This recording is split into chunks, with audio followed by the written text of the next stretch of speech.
লম্বায় ২৬ ফুট, নিঃশ্বাসেই গিলে ফেলবে আস্ত মানুষ।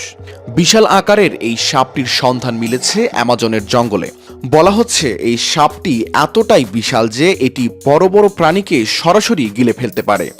সাপটির ওজন গড়ে মানুষের ওজনের চেয়ে ৩ থেকে ৪ গুণ, যা প্রায় ২০০ কেজি।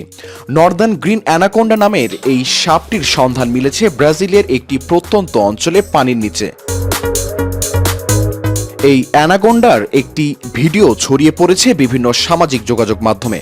মূলত ৪০ বছর বয়সী ডাচ বিজ্ঞানী অধ্যাপক ভস্ক বিশাল আকারের এই অ্যানাকোন্ডার সঙ্গে ওই ভিডিওটি শেয়ার করেছেন, যা দেখলে ভয়ে আঁতকে উঠবেন যে কেউই। ওই ভিডিওটিতে অ্যানাকোন্ডার পাশে সাঁতার কাটতে দেখা গিয়েছিল ভস্ককে। ভিডিওটি শেয়ার করে তিনি বলেছেন, এটি ২৬ ফুট লম্বা এবং প্রায় ২০০ কেজি ওজনের। ৯টি দেশের আরও ১৪ জন বিজ্ঞানীর সঙ্গে হাত মিলিয়ে বিশ্বের বৃহত্তম সাপের প্রজাতি সবুজ অ্যানাকোন্ডা আবিষ্কার করেছেন বলেও দাবি করেন তিনি। এই অধ্যাপক আরও বলেন, এটি গাড়ির টায়ারের মতো মোটা ছিল এবং এর মাথার আকারও ছিল বিশাল।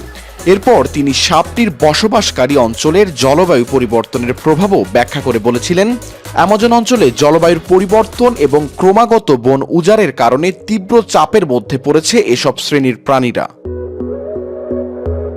এটি গড়ে ২০ ফুট ৫ ইঞ্চি লম্বা ছিল। এতদিন পর্যন্ত অ্যামাজনের সবুজ অ্যানাকোন্ডার একটি মাত্র প্রজাতি ছিল, যাকে বলা হতো দৈত্যাকার অ্যানাকোন্ডা। শাহরিয়ার কবির, প্রবাস খবর।